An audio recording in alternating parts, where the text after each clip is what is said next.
Nearly 100,000 lives lost to the coronavirus pandemic in this country alone. You see the 7-day moving average is the red line.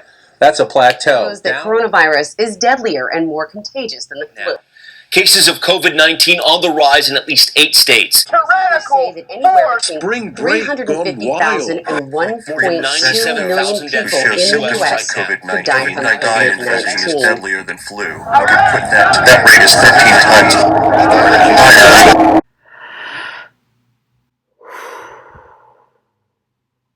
Everything is different. There's so much change we simply never saw coming. I remember the last day we were together in the school building back in March. We sat waiting all day to hear the announcement that school would be closed for 2 weeks. Some were excited, others concerned about upcoming trips, others completely indifferent, expecting to relax at home for 2 weeks and then come back to a disinfected school like nothing had ever happened. Clearly, we didn't see this coming. For many of us, it was a hard transition. We became couch potatoes. We went days without leaving our rooms. Our eyes started to glaze over from days of never looking away from a screen. They canceled prom. We permanently moved classes online. The whole world stopped. After the first few weeks, after this stopped feeling like school vacation, I felt trapped, suffocated by the four walls of my bedroom. I had this overwhelming need to just find somewhere to take up lots of space, where I could stretch my arms as far as they would reach. At some point, I was just so sick of everything that I put on my shoes and left the house. I walked until I found somewhere quiet to sit. I sat there for at least an hour. I just sat and looked at the ocean. I listened to music. Something as simple as that, listening to the songs I used to play every day in the car on the way to school, it really put things into perspective for me.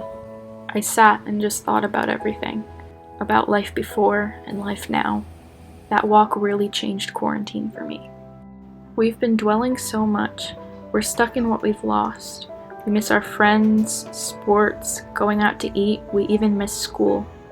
Everyone's biggest takeaway from all of this has been that we take too much for granted.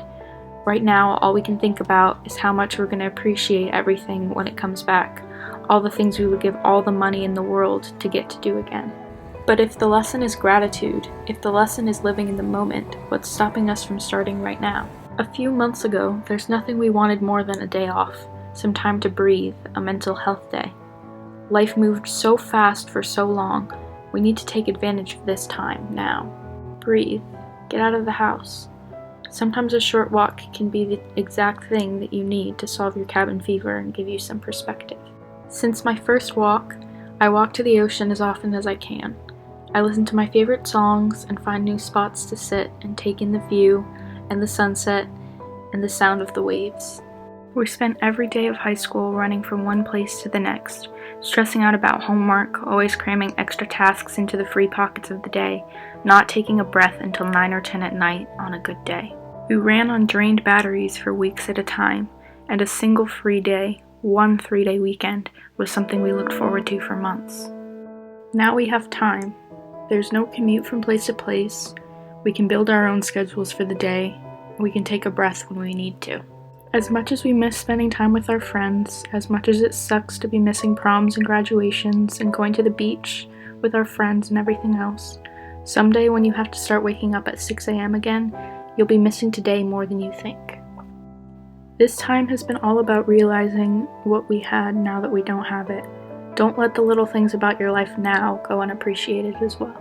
Take a walk. Have a spa day. Call the relatives you never used to have time to catch up with.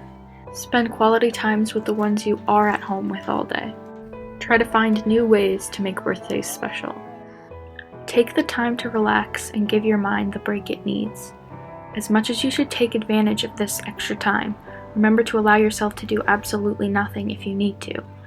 Sometimes that's the most important thing you can do for yourself, and now you have the perfect excuse. Always remember that time you enjoyed wasting wasn't actually wasted.